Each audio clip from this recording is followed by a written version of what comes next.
Les gars, c'est le débat du jour. Qui est le plus fort entre Samuel Eto'o et Thierry Henry?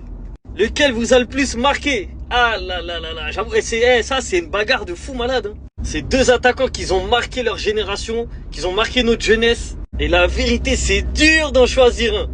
Ah, d'un côté on a Thierry Henry, 936 matchs, 417 buts, 196 passes décisives. De l'autre on a Samuel Eto'o, donc 846 matchs, 427 buts, 134 passes décisives. Donc au niveau statistique, Samuel Eto'o il a un meilleur ratio, il a mis plus de buts que Henry en moins de matchs. Par contre Thierry Henry, il a quand même pas mal de passes décisives en plus que Eto'o. Niveau palmarès, Samuel Eto'o fils, 3 Ligues des Champions avec 2 clubs différents, 2 Coupes d'Afrique des Nations, c'est très important. Thierry Henry, une Ligue des Champions avec le Barça, c'est d'ailleurs pour ça qu'il a signé au Barça à l'époque.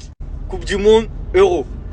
Après, il y a le championnat d'Angleterre, à gauche il y a le championnat d'Espagne, d'Italie, bref.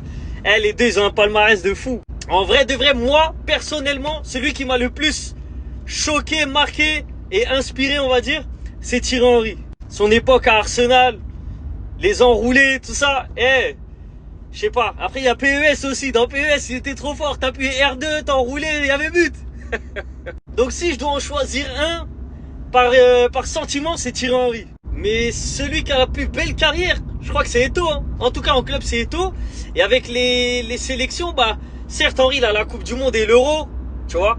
Mais après, la Coupe du Monde, c'était pas la grosse tête de l'équipe. C'était même pas une grosse tête, il était jeune. Donc, on va dire, il a 1 euro et l'autre, il a 2 cannes. Et c'est pas négligeable.